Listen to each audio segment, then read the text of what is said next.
eh? Hey, well, Dr. Shrinklet reckons it'll help, doesn't he, eh? Face the fear, he says. Yeah, stare it out, make it your own, he says. Honest thing, fat chance. Tone deaf, see? Stubby fingers too. I mean, how are you going to form a bleeding F major 7 chord with these buggers, eh? It's not going to happen. Fate dealt me a cool hand. Oh, yeah. I got no interest in it, really. And you need a bit of that, don't you, eh? Interest. Especially when you're starting out, like. Because to be any cop at anything, you got to be a bit obsessed, didn't you? A little bit, what's the word? Monomaniacal. Yeah. Well, how do you think the greats got great, eh? Dedication, my old man used to say. They put the time in, yeah? Commitment. Hunkered down, all other concerns parked, yeah, for the duration. Yeah, it's like,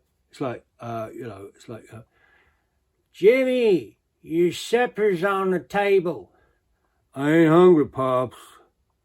Eric, darling, it's nearly time for school. Be down in a minute, Layla. Mum. Dee. Yeah. But this I can do. Yeah, old Sigmund wants me to keep this dream journal thingy, yeah? Capture the nightmares, net the terrors, you know? Then dig deep, excavate, spoon it out of the subconscious, slap it on the page and smear it around kind of caper, yeah? Catharsis, he calls it. I won't lie, no. I got my misgivings about the bugger, yeah? Thinking of knocking him on the head soon. You know, figuratively speaking, you know, I'm not going to go for your blunt force trauma. Not yet, anyway. Yeah? Nah, it's not the money. No, it's the fact that he's one more punter out there that knows of my existence, possesses intelligence that I am abroad in the general locale, so to speak. And I try to keep it vague, I do. When I'm horizontal on the chaise lounge, psychically exposed, me ego and me head out there flapping in the breeze and him doodling away on his clipboard. Yeah, I didn't tell you, did I? I nearly had a bit of a run-in with him the other day. Was that close to planting one on him? Yeah, low ebb I was. Yeah, getting a bit cheesed off with all that constant psycho babble and us not getting anywhere in the sessions at all. Anyway, he was wittering on as per something to do with toilet training and all that, and I just lost it.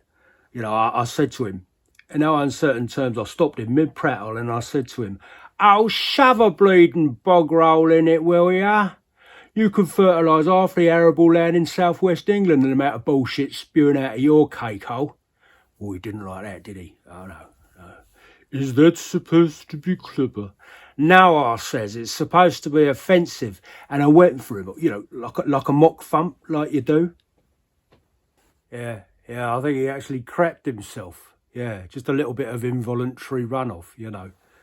Bit of seepage besmearing the grundies.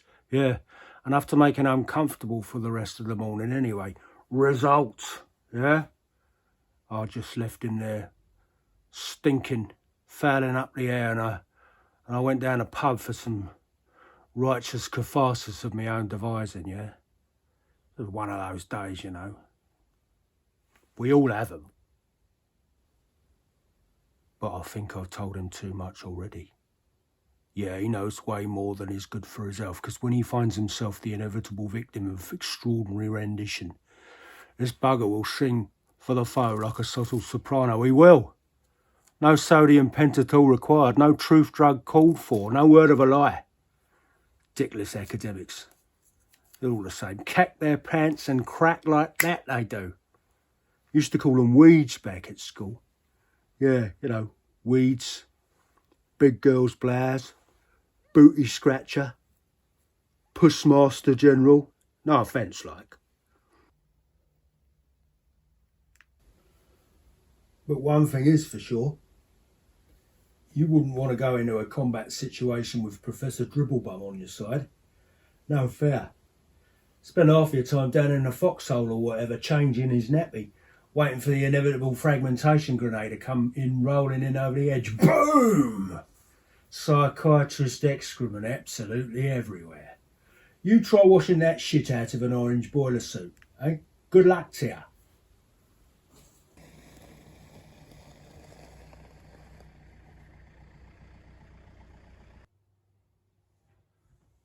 Fish fingers will do lovely, Mrs. K. Blinding.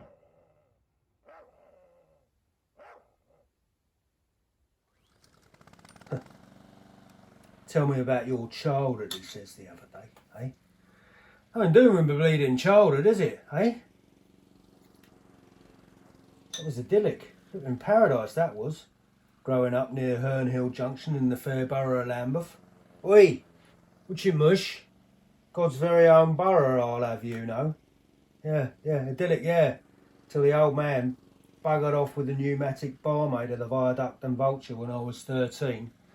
And Mum started smothering the life out of me with her very own heavy-handed brand of single parenting. Oh yeah, great up until then it was. Yeah. Bloody Kid Nirvana it was. Product of a broken home, yeah. So what? That was nothing in them days, that was par for the course. Dads and barmaids absconding, leaving the little lady alone at the helm to battle the storm-force nightmares of child rearing, and being brought up by Mum, God rest her soul, was a little bit like being keeled at times, lick of the lash and that. But all that was routine back then. That was normal sequence of events, and it did me absolutely no harm whatsoever. No. Funnily enough, it was the toffee kids in the solid nuclear setups and the posh end that turned out maladjusted bedwetters, you know, munchers of carpet, howlers at moon, unstructured, off kilter, you know, just plain wrong. Yeah. You know what? I reckon, conservative estimate, I reckon about 90% of my bosses were from that particular cohort. Yeah. You know, solitary pre-teen squirrel killers, you know, adolescent cat torturers, all that kind of stuff. Yeah, I know. Sorry, mate. Sorry. Yeah, I'd even go 95% at a push. You were there for some of it, eh? What do you reckon? Still too low? Yeah. Get your chops round this.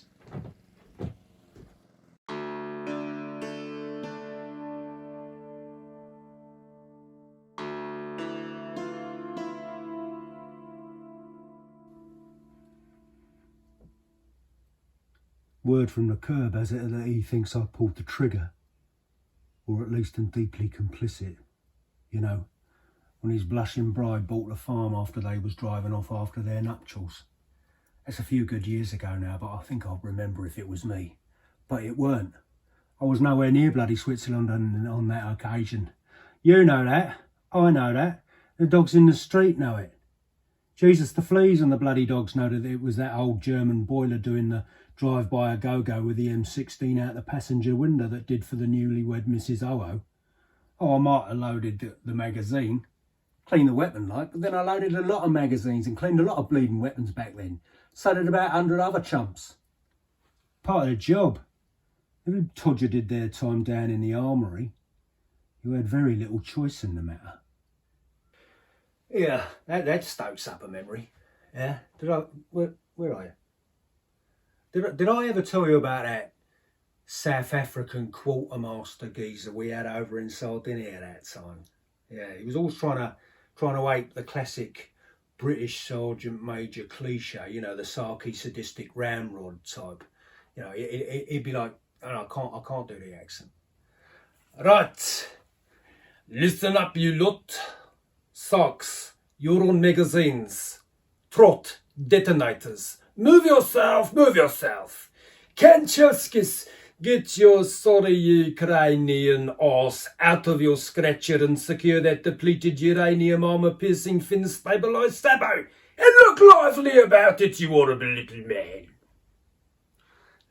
It just ended up sounding like a complete nana. Nah.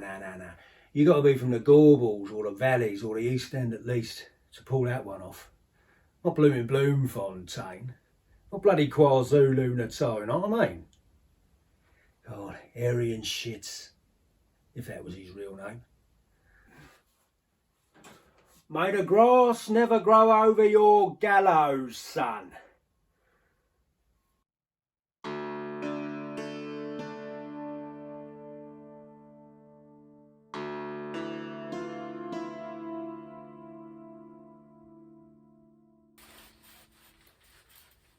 I was getting off the bus earlier and it hit me, like, proper hit me.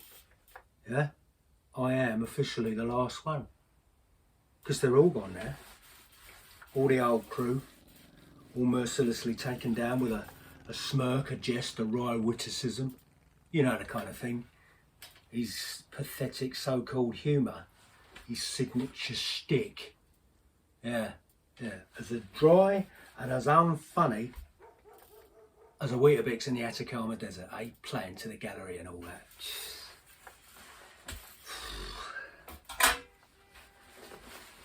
Yeah, I wonder what he's going to wear tonight. Yeah? Hey? You been drinking? What do you mean, how do I get into all this madness in the first place? Didn't I ever tell you? I never told you. Hey? How I was recruited? Oh, come on, I told you. I must have done. Yeah? Well, all right then. If you insist. You all curled up comfortable?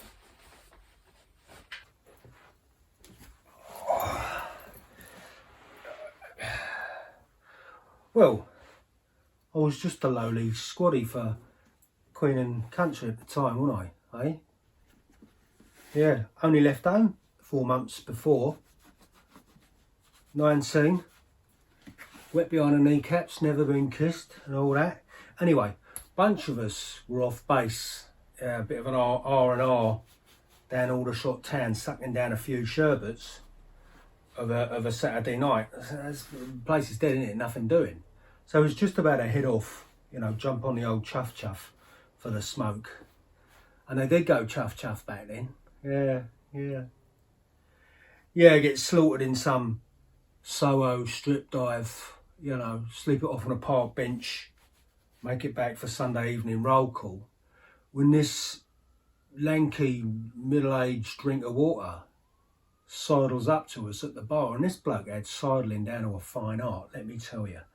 First-rate sidler extraordinary he was, destined to mount a podium and claim gold in any competitive sidling challenge he might wish to participate in. Yeah, like a tubercular rattlesnake he was. Yeah, Russian or Czech or Latvian or whatever. Anyway, well east of the wall and the curtain, that was clear. And he starts dipping in his strides and buying us drinks and that. Yeah, oh, come on, I have told you all this, yeah. Shelling out like a busted fruit machine he was. Yeah. Pints of wallop all round. Brown ales, pale ales, mild and bitters, and soakage too, yeah. Crisps, peanuts, pork scratchings, pickled eggs, the works. Yeah, veritable tap room repast, that's what it was. An unrivalled back bar blowout, yeah. It must have cost the bugger a pretty penny. But I got the distinct impression at the time that old Vlad weren't short of a few rubles to rub together, judging by the Savile Row Geeves and Hawks clobber he was rocking. Natty Dugs like, dapper. Here, what's all this then with Johnny Foreigner we was thinking after a while? You know, all suspicious like. He after something?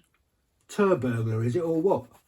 So then, all nonchalant, he lights up one of them cheroot things and takes a long sip of his green chartreuse or whatever it was. And then, as if sensing our growing disquiet, he pipes up, and I can't do the accent. You men can earn 50 times more than now you are being paid. See places of world you only ever dream of and feel proud and fulfilled working for someone who will soon make history. You, he says, mysteriously puffing on his smoke, looking us all in the eye, you can be a part of that history. It was like something you see down the pictures, I swear to God. Yeah. Eh? Well, it pricked up our ears good and proper, innit? Naturally, we was all well oiled at this stage. Yeah, wax on the tracks, full head of steam. Yeah, getting all enthusiastic. Oh, yeah, mate. Sure, mate. When do we start? Where do we sign? Anyway, upshot was, 2 days later, 4 of us went AWOL from Her Majesty's Armed Forces and found ourselves, as the chill November evening drew in, sitting on long, uncomfortable wooden benches, backs against the freezing fuselage of an unmarked Tupolev transport, bombing down the cracked and weed-strewn runway of an abandoned Oxfordshire aerodrome bound for Madagascar. We didn't even know where that was. My mate Trot reckoned it was some minor mining shithole just north of Merthyr Tydfil, and none of us were in a position to contradict him. And that was it. I was in. 19 years of age, and my career as a heavy boot wearing heavy had begun. A bona fide card-carrying private in this man's private army. It's funny who you meet in a pub, isn't it? For good or ill, my destiny was propping up the bar by the chimney corner of the Powder Monkey Arms in the crap end of Alamein Road that night. And its pockets, let me tell you, were very deep indeed.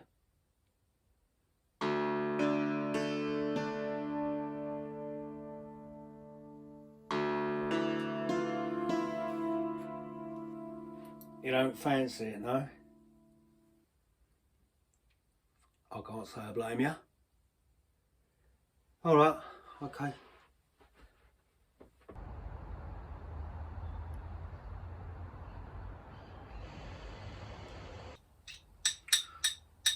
You know, I've thought about this long and hard since, over the years, especially in light of recent developments like, would I have been so eager to join the ranks of the merciless mercenary elite if I'd have known about him? Do you know what? If I'd have had prior warning and that, short answer, no bloody way, Squire. Not on your Nelly, mate. N-O spells no.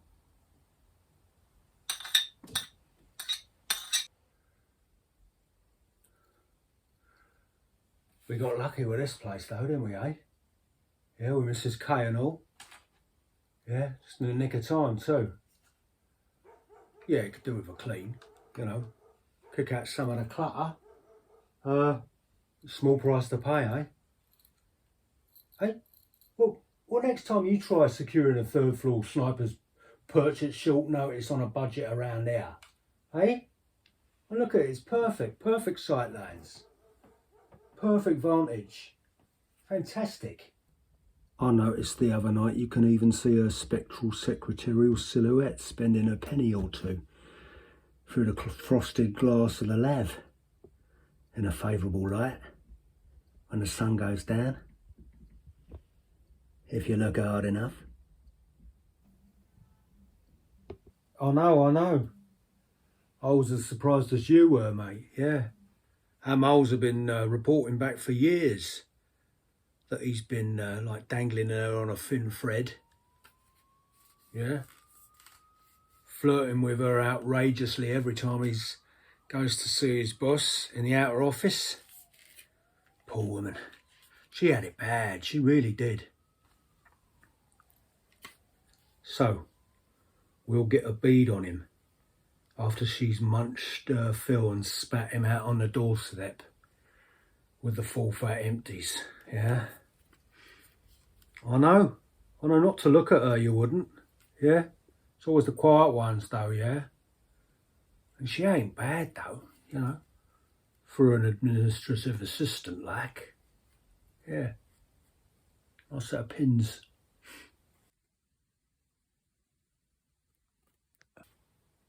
And he won't suspect nothing. Yeah, he may be high tension, twangingly alert when he's on the mean streets of Mogadishu, Mexico City, Ulaanbaatar, on his guard like.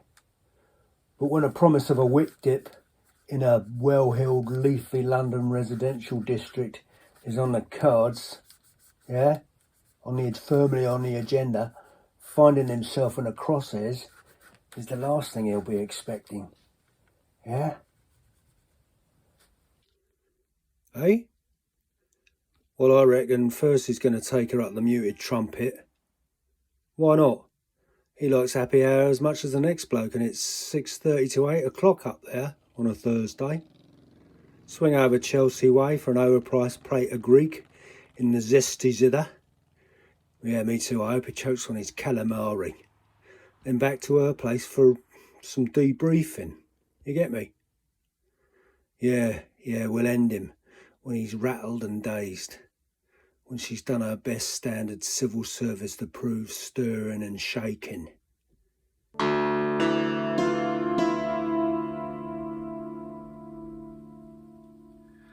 was musing in the bath the other night, you know, like you do, about this miraculous longevity kick he's got going on for himself. You know, this knocking back the pints at the Fountain of Youth caper he's got going.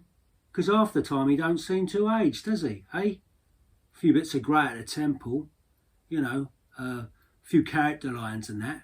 But no male pattern balding, no wobbly basset hound jowls, no liver spots. Yeah, I mean, I've had my doubts in the past about it being the same bloke. Yeah? Yeah, I have.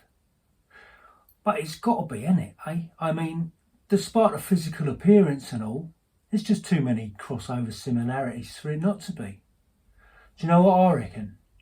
I reckon, my own personal theory, I reckon their boffins are experimenting with strategic cosmetic alteration. Yeah. Working double shifts down in the plastics, yeah? Owning their protein methods down in the secret subterranean bowels of X Division or whatever. Oh yeah, I'm nothing if not observant, and we run into him, it must be 24 times at least over the past. Cool, I don't even know how long it's been so long, eh? It all gets a bit blurred, you know, befogged and that. Yeah, a bit blurred and all that. But I do know that it was sometime in the early 60s when we first encountered him over in Jamaica. It was, yeah. Yeah, affecting the guise of a hairy Scot he was then. Yeah, I mean, clean shaven, you know, well groomed, but he looked like a Highland shagpile rug with his gear off. Oh yeah, nice line in trilbies and skinny ties. Yeah, I remember that.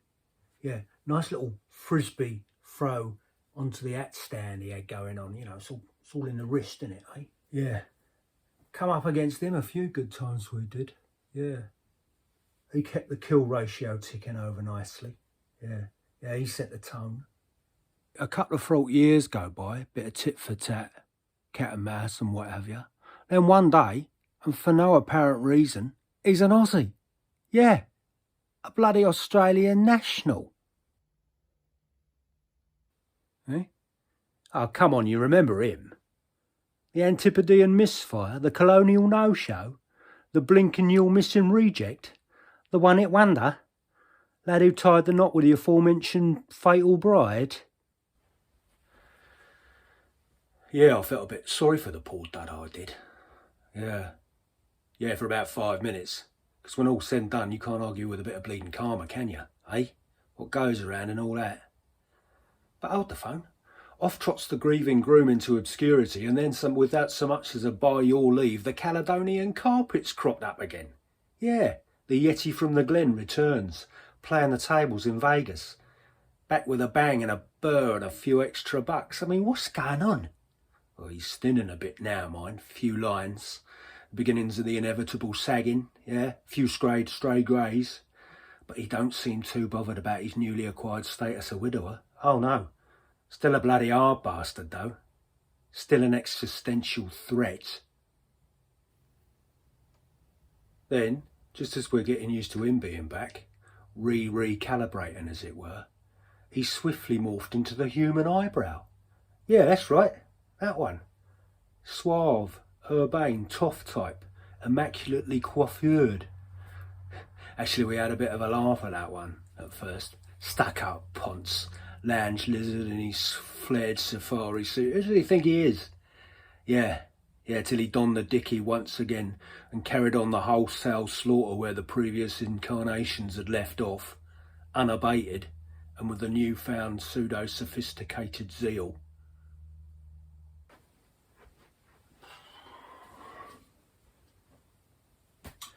Yeah, and it did appear that that version, was here to stay.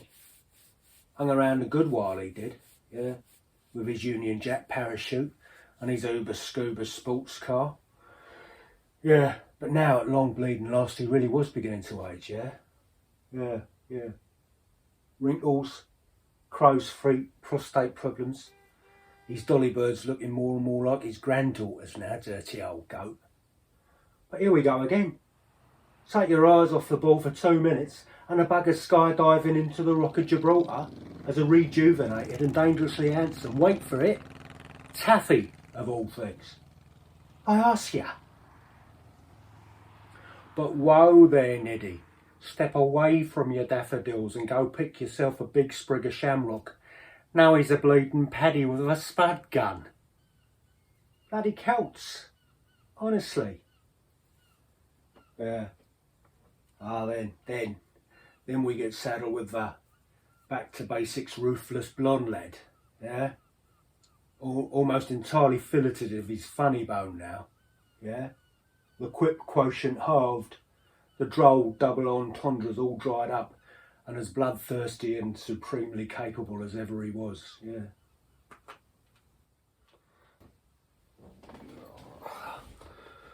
I don't know, I can't keep up, I can't. I mean, what next, eh? Skirt?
Yeah, I had a bit of a dream about Trot the other night, as it goes. Talking of him. No, nothing like that, you cheeky bugger. No, oh, come on. What's wrong with you today? Jesus. Surely you remember Donald Trot. You can't forget him, eh? Big lad out of Port Talbot. Yeah, wide as he was tall. And he was tall and wide, huh? Yeah. An altitudinous water buffalo of a man, my mate Sykes used to call him. Yeah. Built like a reinforced ship brick house, yeah. A complex yet simple bloke. I'll never forget the time he started losing his marbles, yeah. Down in the Caribbean it was. An unwitting victim of voodoo, bunkum and black magic claptrap, yeah. I can't remember what the exact chop was at the time, but you know, it all gets jumbled up, you know. Gold bullion, doomsday devices, diamonds, whatever. Anyway, a few of us were at a loose end one evening, so we decided to go for a reading, you know, a bit of tarot, you know, the palm and tea leaves routine. You know, so Trot, Dragan Markovic, one of the Serbian head cases, of which there were many, and little old me, yeah. Now you definitely remember that brunette lass, English rose type, you know, bit of a mystic clairvoyant boss had on the books at the time. Yes, yeah, the one with the complexion and the hair, yeah, peaches and cream and what have you. Yeah, anyway, she weren't there, right? Laryngitis and a touch of the squits, we heard, out of action anyway. So she had this stand-in covering for her, right? Yeah, a 300-year-old crumbling ruin of an Aztec woman. Yeah, beard, cataracts, Yellow tusks for teeth. Lovely, yeah. So anyway, we got there, right? This ramshackle shack at the far end of the beach. A deep purple twilight coming on, warm breeze, waves lapping, fireflies sparking up. You know, all the tropical cliches checked, scene set, yeah. And then Madame Montezuma welcomes us in to her humble hovel. Me and Dragan get the full treatment, yeah? Hugs, smiles, offers a rum spike tea. But she completely ignores Trot. Yeah, oh yeah, blind eye, blanks the bugger. I could see him mooning around in the corner, yeah, like all disgruntled, peeved, looking like, where's my bloody hug and kipper then? Well, that's how they speak, innit? So, anyway, she gives us the readings, right, 10 minutes each. Me, I got a strong lifeline, me. But I'd do well to avoid devilishly handsome old Etonians in tuxedos driving two-door British-made luxury Grand Tourers from the early 60s at every opportunity, yeah.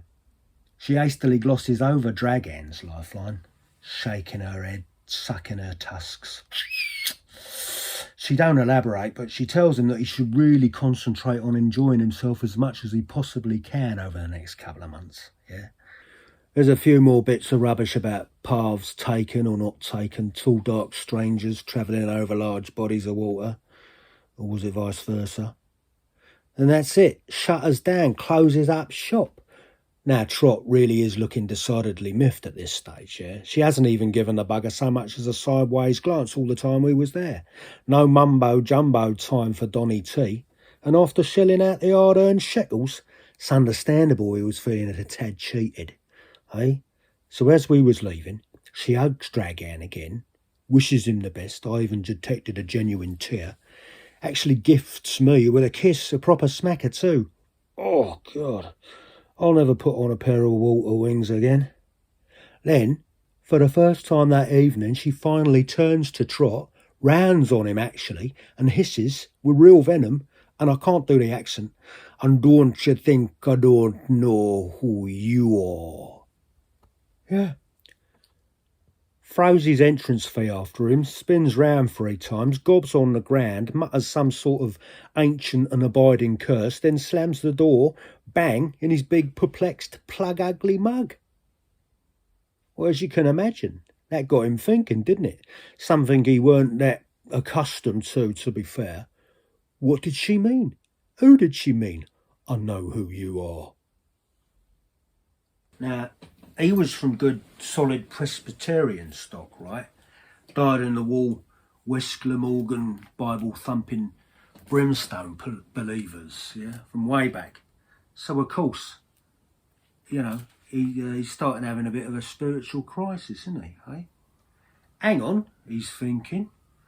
Transmigration of souls, reincarnation, transmutation, metempsychosis. Was there something to all that stuff? Had the poor dripping wet soul of Donald, Thomas, Dylan and Iron Richard Burton Trot walked this earthly realm before? Manifested as something like really nasty and evil, like an Englishman or something? Anyway, it's given him the willies, isn't it, eh? The screaming abdabs become sullen, he has, yeah, withdrawn, introspective, uncommunicative. Not himself at all. So, cut to a few months later, yeah, South China Sea, see? Now, all these aching questions he's been wrestling with are piling up at this stage, yeah? Boiling and a burning in the centre of his very being, like a red-hot thorn the size of a unicorn horn, messing with his bonds like, doing his head in big time. But as the weeks go by, right, his focus gradually shifts and he develops this vague notion that it just might be science, not a good book, nor philosophy, nor nothing, that could hold the key to this riddle, supply some answers to his continuing conundrum, right? Now, as luck would have it, I just happen to have a couple of corrupt scientists on the payroll, you know, bent Bunsen burners for hire, tweedy mild-mannered nerds, freshly lured from the dusty halls of Academe by promises of untold riches, yeah? And as usual, well out of their depth. So he seeks out these geeks in the rec room where they're having themselves a quiet game of pool, you know, putting their mathematical knowledge to optimum advantage, angles, trajectories, vertex equations, the full bit, yeah? And they're pretty good too, yeah? All that calculus coming in handy, yeah? Wonderful deep screw on the cue ball. So Trot squeezes himself through the door, taking a goodly portion of the paintwork with him, looks down from his lofty vantage in the ionosphere at these savant eggheads and demands, and really, yeah, I can't do the action, all right? Look, you, he says. Oh, shut up. I told you I can't do it. One of the ones I really have problems with is that one. They tell me even the Welsh struggle with that. Yeah? I don't know. So he's there, right? Look, you. Look, you. How much does the earth weigh by year, boil? They just look at him bewildered. I'm sorry? How much does the earth weigh by year? Come on, out with it. To the nearest 10 will do. 'Cause for him, ever since Tuskface fingered his soul for a wrong'un, it's all a question of practical identity, isn't it? Relevance and significance. He wants to know exactly where his 6 foot 7 inches and 24.5 stone of compact muscle, bone, cartilage and sinew feature in the grand scheme of things, yeah? On a cosmic scale, like, yeah? His place in the world and that. Become obsessed with it, he has. Hey? Well, I don't know, do I? It's probably a Welsh thing. They're known for their phenomenological agonising, aren't they? Hey? Yes, they are. Did you know? Anyway, he's not happy with the answer they palm him off with, right? Some overeducated guesstimate well off the mark. Because they're not sure themselves, are they? You know? The bulk weaponisation and efficient targeted delivery of deadly pathogens being their current sphere of expertise, not bleeding geological quantity surveying. So he beats them up. Like a right proper pasting, yeah, really has a go. We're talking serious traction time here. Lifelong limps, permanent hobbles. Oh yeah, mate, yeah. We're talking tetraplegia, at least. But here's the thing. This epic spanking he's dealt out, it weren't calculated, nasty nor malicious nor nothing. It was a sudden and an impromptu display of pure frustration, born out of a deep desperation, a raging ignorance, primal fear if you like. Poor bloke had reached the end of his rope and the rope just snapped. He carried on doing his job like before, going through the motions and that, but he was never really the same again. Not really. Tragic. And here, my fuzzy furball friend endeth the lesson. And the moral of the story is... come on. The moral of the story is steer well clear of Caribbean crones with canary-coloured canines dealing in occult practices. And you get that one for free. Hey? The boffins? Well, that was the last anyone ever saw of them. Their part in the operation was completed well before the grievous bodily harm was visited upon them. Yeah, they was just killing time at the time. Waiting around to get paid. Yeah. Getting summoned to the boardroom and the attaché case bulging with neatly packed readies, eh? And then out to the idling chopper on the helipad and the airlift out to the Lapa Luxury. They never learn this lot, eh? Grey-clad and all judgment, see? When they ever going to cop on? They're not going to get paid. They're going to get wasted. Yeah, wasted good and proper ones drained of their brains, yeah? Yeah, the old trapdoor job into the drink. Supper for the sharks or the crocs or whatever brand of ravening exotic marine life the boss has floating about in his state-of-the-art underfloor aquarium that week. Yeah? Expendable, see? You may be a clever Trevor with half a yard of alphabet spaghetti tacked onto the end of your moniker, But it don't make you smart, does it, eh? Your high intelligence quotient don't necessarily afford you any sufficient degree of nous, does it, eh? That's another thing I've learned. Oh yeah, learning all the time I am. Learning all the time, every day. An education.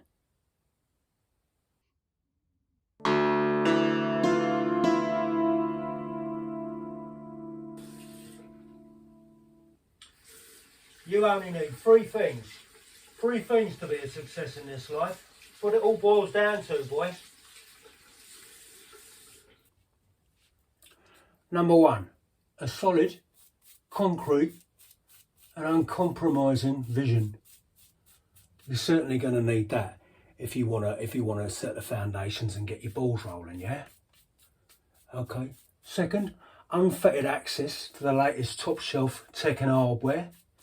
You ain't going nowhere with antiquated substandard shit, coupled of course with the requisite knowledge of its use and how to marshal its essential properties in order to maximise its potential to attain the above.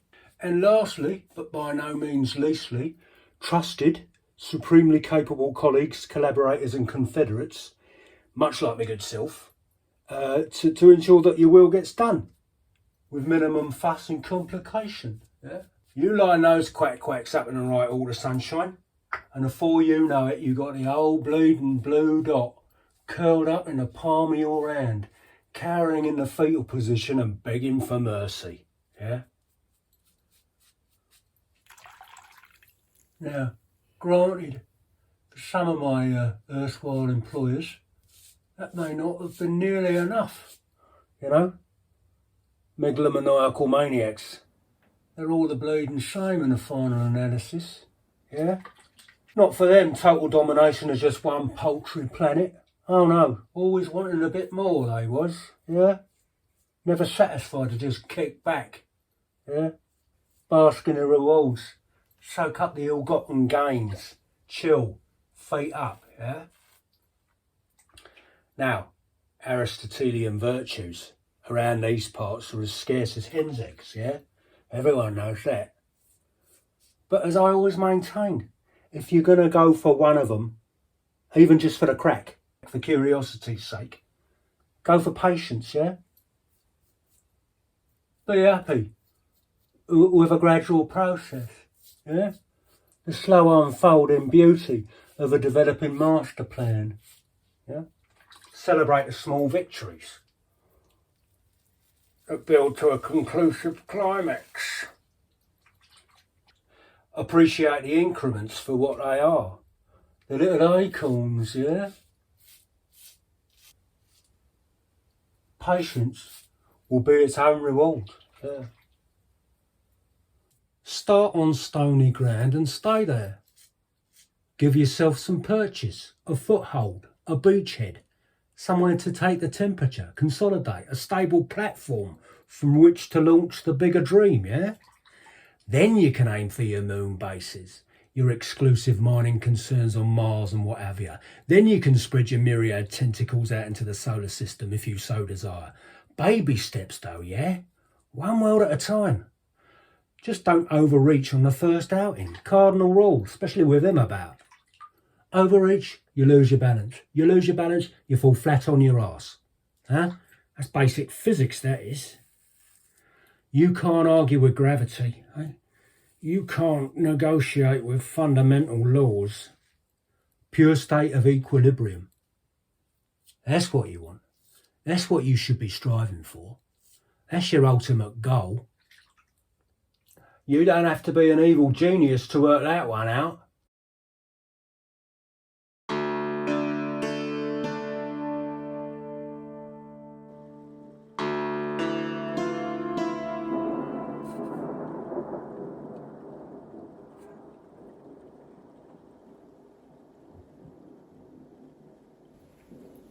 Here, you seen the other one of these? Yeah, that belonged to Helmet, that did. Poor bloke. Oh yeah, Helmet. Yeah, you remember Helmet. Yeah, I was in a squad with a couple of German geezers. Yeah. Wolfgang Wolfie Steiner and his big bad bald buddy Helmet. Yeah, your typical ruthless Aryan hard as nails, 6.5 footers, lovely blokes really. Yeah, lovely blokes, most of the time anyway. Yeah, got on really matey with them. Yeah, or as matey as you can do in those rarefied circumstances. Yeah. We even talked about going into business together. Yeah, something on the lines of, kidnap deterrence, hired guns, babysitting bodyguards for the kids of, oil barons and stuff like that, A lot of moolah in that game, yeah. Never happened though, because soon after we made our plans, Helmet cocked it with a throwing knife, lobbed at him by Commander Cutthroat in the 9th Real Final Showdown. Left eye, right into the brain, yeah.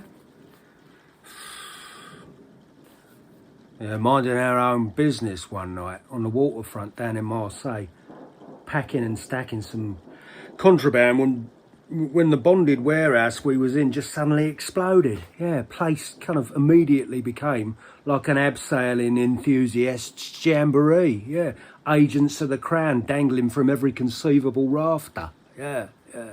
Next thing, Helmet crumples to the deck, standard issue blade sticking out of his socket, and above the pandemonium and the pyrotechnics, I could hear Tuxedo Boy quipping to his bikini-clad bint as they made good their escape.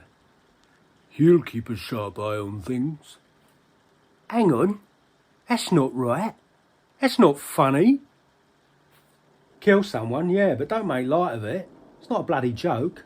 That's a human being, that is. A mother's son, a brother, a nephew, an uncle, a lover, some Fraulein sweetheart. A priceless life full of promise and potential. And to snuff it out with a throwaway line? A third-rate pun? But he gets away with it every time, don't he, eh? Never pulled up, is he? Our word used to filter back to us from our moles about the odd slap wrist from his superiors, the occasional carpeting when he went a bit too far, when his kill rate exceeded ministerial guidelines or whatever. But he don't give a monkeys. Why should he? He's the best they've got, and they know it. And he knows they know it, yeah? So he keeps on rocking, don't he, eh? Racking up the cadavers regardless. Got a licence for it, supposedly. I never seen it, have you? Eh? Laminated, is it? Gilt-edged? Eh? Where does he keep it? Eh? In his imitation moleskin wallet sandwiched between the trout fishing permit and the supermarket loyalty card? Keep a sharp eye on things.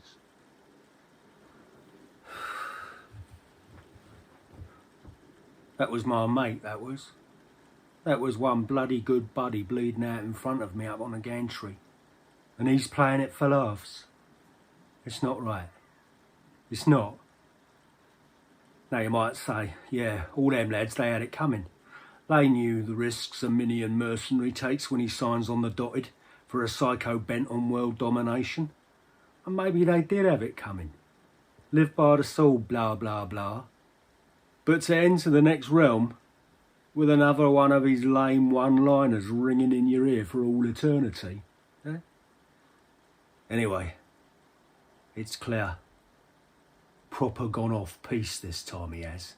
No government departmental sanction would do with his current caper.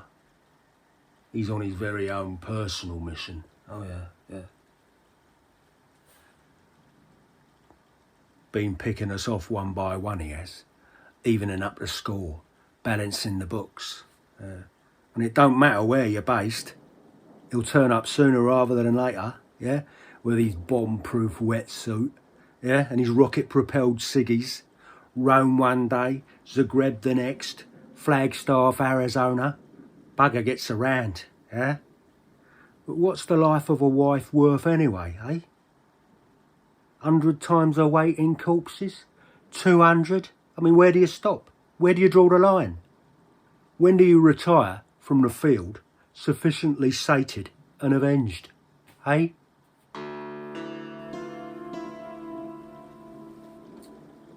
It got to the point of critical mass, yeah? We was all teetering on the frayed edges of our nerves. The stress of the situation, yeah? Intolerable. Intolerable, you can't imagine, you can't, eh? Strike at any time he could. We couldn't even take a dump without half an hour of precautionary measures for fear we'd cop it on the crapper. So while there was still a few of us left, we banded together, didn't we, eh? Unofficial like. Off the books, yeah. Trot, the Sakamoto twins, Wolfie and me good self, yeah. We was going to do him down his gym. Of course he goes to the gym. You don't get a physique like that, slobbed out in front of televised Crown Green bowling, gorging on chocky bars and lardy cake. You know, you put the work in, yeah? Staked the place out for weeks, we did, yeah.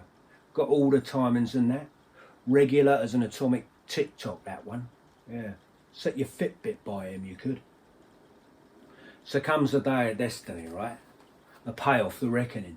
A drizzly Tuesday night in central London. Picture it. Damp mist smudging the streetlight sodium glow, yeah? The slick macadam wetted down like an LA noir, yeah?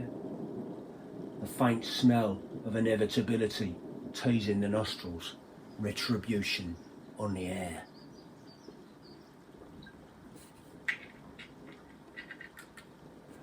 2100 hours sharp. We clock him going in with his gear, and of course it's one of those exclusive flash gaffs up Knightsbridge, yeah, catering to high-end lily gilders.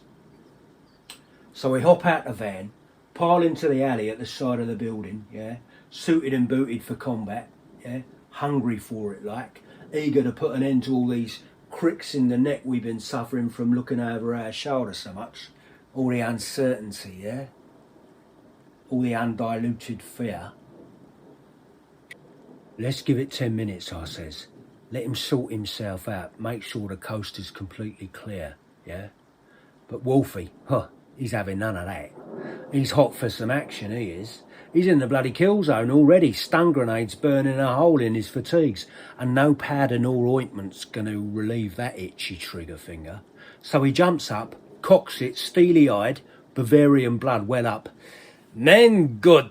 I'm not hanging around out here waiting for your backbone to turn up." So then he bursts in through the double doors, spraying the gaff with a semi-automatic, indiscriminate, hits a potted palm, the water cooler, and a hatha yoga teacher sneaking off on her sly 5-minute nicotine break. Yeah, 2 dum-dums, right in the lotus position. Oh. "Oi, Wolfie," we shout. "Stop! Cease fire!" He's inside developing the abs to concrete hardness to give him that extra edge for his next crucial life or death mission, yeah? He's hardly going to be out here, loitering in the reception area, sipping on a wheat shot and chatting out the help, is he, eh? The red mist clears then, his logical kraut brain kicks in, calms down, reloads. Then, after a few whispered words for Helmet and Sykes and the other fallen brethren down the ears, we all move out into the gym proper with what we thought was like ninja-like speed and stealth. But we've only gone and awakened the beast, haven't we, eh?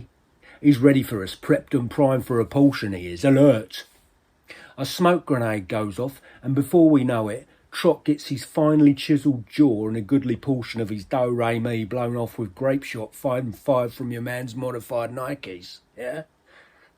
One of the Sakamotos gets garroted with a skipping rope, while his brother's decapitated by a falling 2-bay wall-mounted rig, and Wolfie, or the poor brute's unceremoniously blown to smithereens with an anti-personnel sweatband. You should have seen it. Nothing left of the bugger, eh? Literally nothing left of him, bar some airborne particles, Teutonic trace elements, yeah? Yeah, a weaponised sweatband. For crying out loud. Now that's fiendish. How you going to legislate for something like that, eh? Anyway, I'll get away in a fog of war with a shattered shin and a burst eardrum, played dead by the sauna as the dust settles. No witty quips out of him that day, oh no. Caught well off guard he was. So he ups and scarpers sharpish, yeah? Assuming there's more of us waiting in the wings. If only we had Kanchelskis or a brace of psychotic Slavs blocking the entrances. We could have finished it there and then. An end to the sequels, no more prequels, the franchise finale. Put it to bed. That was something else though. You never cease to marvel with a grudging respect when you see him in action, up close like. Say what you want about the bugger, but he always leaves everything out there on the field of play. Never, not once, has he ever phoned it in. There's no slack in his act, that's for sure. It's maximum balls to the wall with that one. Gives it the turbo treatment, turned up to 11 every time. I mean, talk about focus and reaction time. You never seen nothing like it. Going up through the gears like nobody's business that night he was. Grim and granite-faced as he went about his work. 0 to significant body count in 4 seconds flat. On a rest day. Is that swine ever off duty? 4 more brothers in arms taken down. Snatched away in the most brutal way. Leaving me on me Todd. And old Sigmund wants me to tell him about me childhood. That was by no means his personal best regarding notches on his pistol grip at one sitting. I know. There's this one time down in the Virgin Islands. Told you about that one, yeah? What? You got a leaky memory, son, you really do. You want to get that looked at, yeah? Yeah, boss let us grab some R&R, a bit of shore leave, in some pokey little fishing village. You should have seen it. A whole platoon prowling the back streets, sinking the booze and seeking out favours for folding. You sniff me drift, yeah? Bloody hell. Talk about the almighty dollar. That one night's takings cleared their national debt. Eh? Well, think about it. You get 150 thirsty lads cooped up on a souped-up Purloin nuclear sub or whatever that haven't even seen a well-turned ankle in 6 months, let alone been in intimate contact with one. Well, the atmosphere becomes dangerous, eh? Statically charged, yeah? Something's got to give. Dams have to burst. Corks will be popped, yeah? And pop they were. Virgin Islands, do me a favour, eh? The professional ladies of the night were able to put their kids through top-end college, the amount they raked in that evening. Their barefoot illiterate nippers, Oxbridge and Ivy League bound, and then with enough lettuce left over to build a much-needed VD clinic. Forget Andrew Carnegie. Forget Bill and Melinda. It was the inadvertent philanthropy of a few dozen horn dogs that sorted that village's infrastructure out, yeah? Dragging it into century 21, yeah? It was. But I digress. So it's all going nice, yeah? Calm, relaxed, bit of a party atmosphere. Air down, belts unbuckled, having it like. But hold up. Only half an hour into this marathon stress reliever, right? And he rocks up with a couple of mates and ruins it all with some expertly employed ordnance. Yeah, almost an entire company caught with their trousers round their ankles. What's the word? In flagrante delicto or whatever. Yeah, I think that must have been his record, all right. Yeah, no, don't get me wrong. I never took part in the activities, yeah. Something about the exchange of monies for a dip of the week, well, just don't sit right with me, yeah? It just, you know. Where's your discipline, yeah? Come on, what's wrong with you, eh? Where's your restraint? Where's your self-respect, yeah? Where's that? Some of the blokes used to reckon me a bit weird on that front, but they inevitably hastily formed opinions in the end, yeah? My Calvinist abstinence and moral stance probably saving my life on more than one occasion. Evidently. Yeah, I remember that night well. Yeah, I could hear the blood-curdling screams in the middle distance, feel the thud and concussion of the thermobaric munitions as I played Jim Rummy with a few toothless knock-kneed simpletons in the sweltering heat of the night, yeah? Yeah, lost 180 quid I did. I'll never forget that. Mugs game. Anyway, shore leave was cancelled for the duration after that. No more R&R for the foreseeable. Operations put on ice, while the personnel department went hell for leather on a global backfill recruitment drive.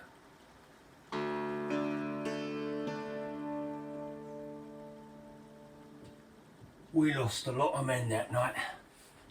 Yeah, a lot of good bad men, yeah.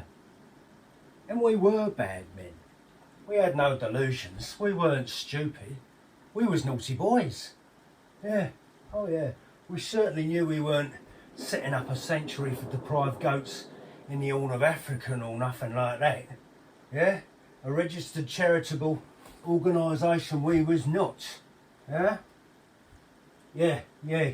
You can bet the altruistic niceties were pretty thin on the ground once the bad lads united went about their business. Oh yeah, let me tell you. Because at the end of the day, we was all about power and subjugation, weren't we, eh? Eh?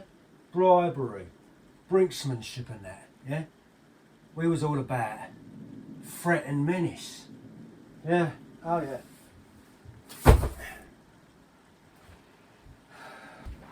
Eh? Yeah, well, that's the thing, innit? I mean, you know, we weren't all like one-track mind, meat-headed psychopathic morons, eh? Neither. Despite the propaganda, yeah? Far from it. Far from it.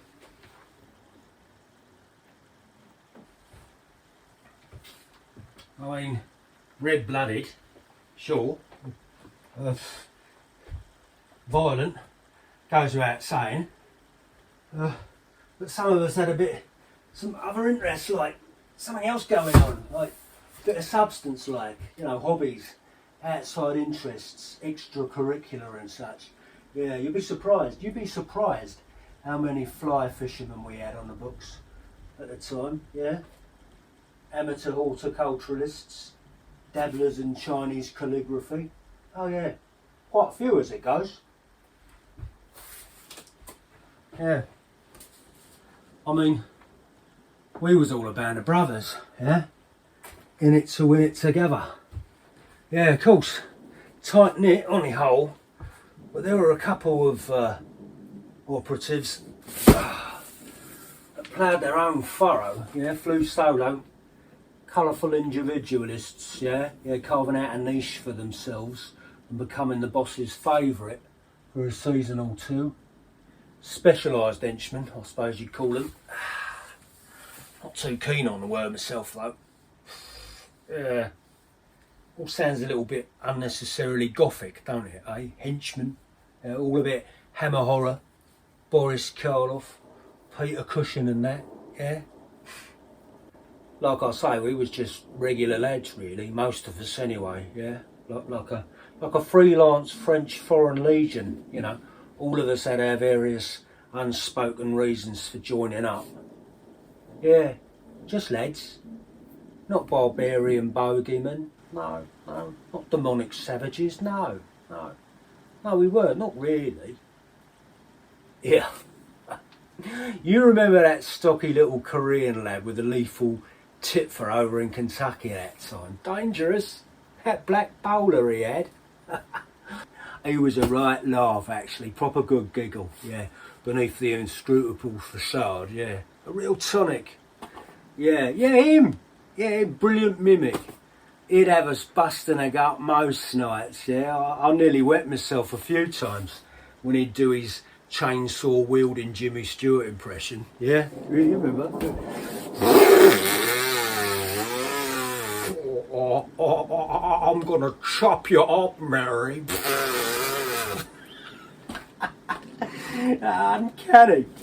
Uncanny, really.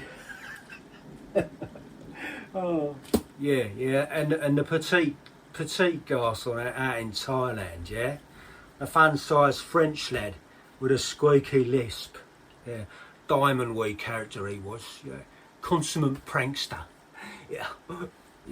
One time he hid in an ammo box, right? Yeah. He suddenly jumped out at us pretending to be a live Davy Crockett M388 nuclear projectile. Bang, bang, monsieur. Scared the living bejesus out of us. Classic pituitary dwarf humour. I mean, really fantastic. Them's were the days, boy. Them's were the days. And who can ever forget the indestructible but ungainly geezer with giganticism? That's what it's called, isn't it, eh? The one with that peculiar, I don't use a dentist, much prefer an ironmonger's or blacksmith look about him, yeah. Eh? Came out of nowhere, he did. Swiftly rose in the ranks and was actually the main maniac for a while. The head case, yeah. I never really knew him as such. Saw him knocking about the gaff once or twice. Nodded to each other on occasion. But we weren't drinking buddies nor nothing like that. We weren't mates. We didn't talk. I don't even know if he could. Yeah, definitely the brawn in any operation he was drafted into. Bit standoffish though, yeah. Preferred his own company. Yeah, old Chrome Chops. I felt a bit sorry for the bloke as it goes. Yeah, always had an air of melancholy about him, despite the smile, which, let's face it, was only there for sinister effect. Nothing meaningful behind it, yeah. Hollow, sad like, you know. I don't think his heart was really into all that villainy, deep down. All that strong-arm stuff. Probably would have preferred being a landscape gardener or a pearl diver or something like that. A quiet life, you know. Saw him trying to use a Stanley Dynagrip chisel for a toothpick one time.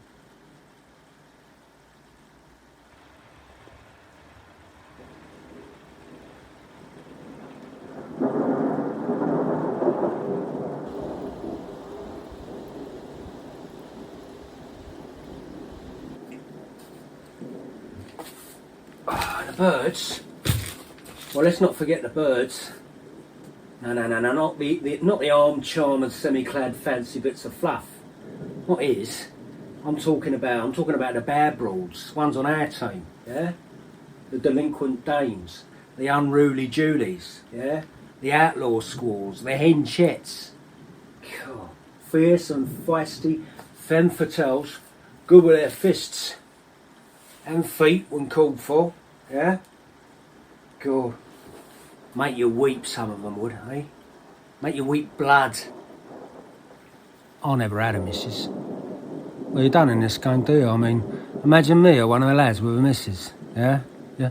Oh, hello, love, yeah. Sorry, babes. Yeah, no, I won't be back for tea, eh? Oh, about 2 or 3 years. Yeah, I can't say too much, but I'm out in the middle of Mojave Desert at the moment, helping hold the world to ransom, yeah. Yeah, well, keep it warm, won't you? And give the kids a kiss for me, yeah? All right. Cheers there, there's a girl. Bye. Don't really make for domestic bliss, does it, eh? But there was one. Lovely lass, down in the Med. Helicopter pilot she was. Beautiful, beautiful. You've no idea, yeah? I really took a fancy, really wanted to get to know her. Well, who wouldn't, yeah? Grab a beer, yeah, just have a chat, see where it goes. Well out of my league, you know, looking back, but you never know till you know, do you? I mean, and the audacity of youth and all that. Now, at that time we had a logistics specialist, Gibbs, very odd bloke, very odd indeed, yeah. Hailed for some off the beaten track, benighted sump like Devon or Cornwall, you know, or whatever, farming stock anyway. Yeah, reckoned he knew all about women and their wiles, yeah, despite the fact that no one had ever seen him with one. Anyway, strange habit of talking in mountaineering terms and metaphors, yeah. Said he had a dog back home called K2 and a budgerigar he'd christened Ober Salzburg. Yeah, I know, yeah. I stupidly mentioned my intentions regarding the chopper chick to him one day. Talk to her, he says, all incredulous. You don't talk to her. You're going nowhere in a hurry if you attempted to engage her in conversation. A right brainy maid is that one. IQ off the charts, talk to her. You just end up looking like some hapless rambler with a busted compass, scrabbling around in the shale-strewn foothills of her mountainous intellect. So anyway, undeterred by this insane sexpert son of the soil, I did actually manage to secure a date with her in the end. Thank you very much.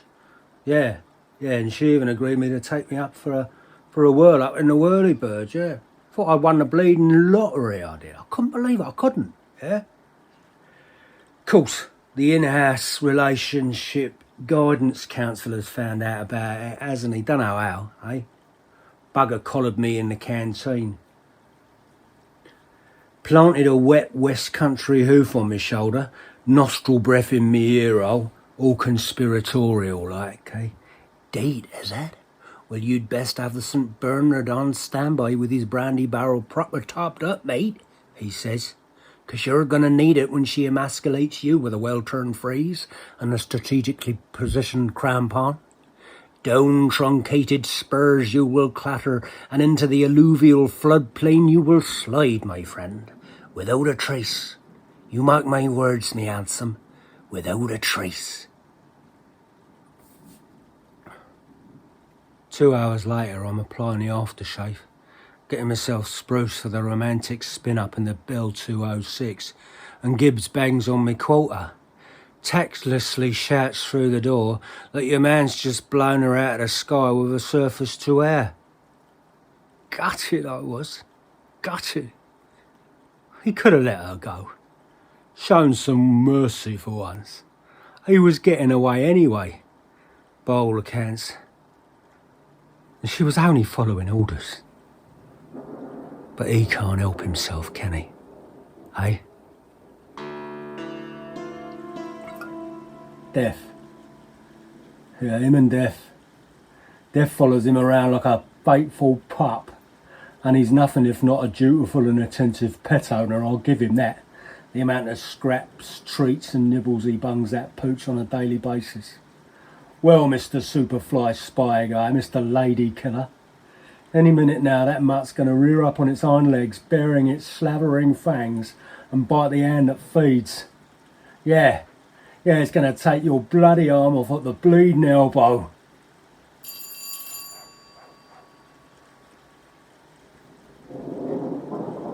And you call me a crazy paranoid?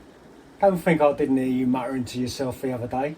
When it's him who's the crazy one. He's deluded, he's warped. Yeah, he's a crazy paranoid, yeah? A loop the loop, carpet munching nutcap with an overused blowback semi-automatic German pistol in semi-permanent evening wear. I mean, what a joke. What a clown. Yeah? What a clown.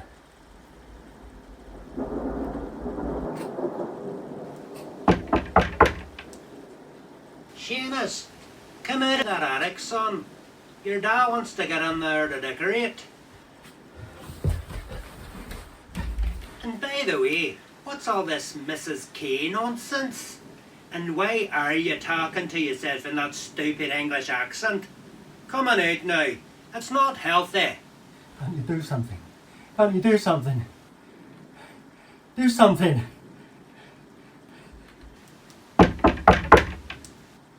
I just sit there. Seamus. Help me out.